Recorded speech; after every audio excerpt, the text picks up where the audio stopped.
रामपुर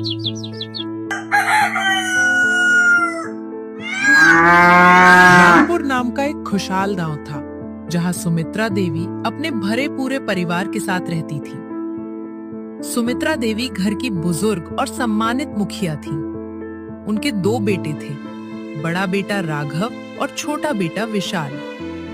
राघव की पत्नी का नाम सरिता था और विशाल की पत्नी का नाम कोमल था।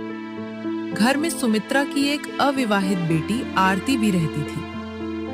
दिखने में तो ये परिवार एक था, लेकिन भीतर ही भीतर ईर्ष्या और कलह की दीवारें खड़ी हो रही थी। पैसों को लेकर कलह एक दोपहर आरती रसोई में काम कर रही अपनी भाभी सरिता के पास गई। उसने झिझकते हुए कहा, भाभी, मुझे कॉलेज की फीस भरने के लिए कुछ रुपयों की जरूरत थी। माँ कह रही थी कि भैया से पूछ लूं। आरती की बात सुनकर सरिता ने हाथ में पकड़ा बेलन पटक दिया और तीखे स्वर में बोली, आरती, तुम्हें क्या लगता है कि तुम्हारे बड़े भैया कोई नोट छापने की मशीन है? जब देखो तब मुंह उठाकर पैसे मांगने आ जाती हो। घर का राशन, बिजली का बिल और ऊपर से तुम्हारी ये फरमाइशें। आखिर कब तक हम अकेले सबका बोझ उठाएंगे? अपने छोटे भाई विशाल से क्यों नहीं कहती? तभी वहाँ विशाल आ गया। उसने सरिता की बात सुन ली थी। वो बोला, भाभी, आप ऐसा कैसे कह सकती है? क्या मेरी कमाई घर में नहीं लगती? पिछले महीने माँ की दवाइयों और घर की मरम्मत में मेरे ही पैसे लगे थे। आप लोग तो बस हिसाब मांगना जानते हैं, खुद क्या योगदान देते हैं ये कभी नहीं बताते। विशाल की बात सुनकर राघव भी कमरे से बाहर निकल आया।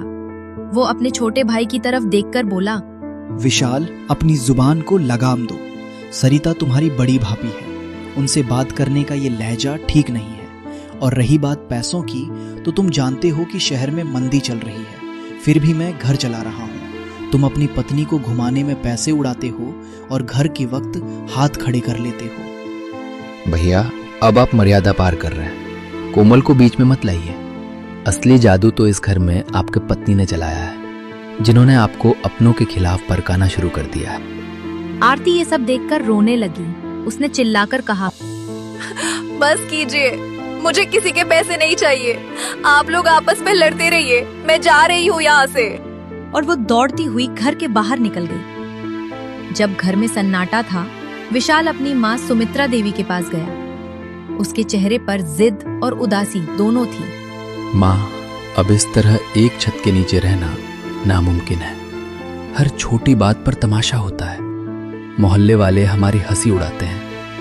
मुझे लगता है कि अब हमें अपना अपना रास्ता अलग कर लेना चाहिए।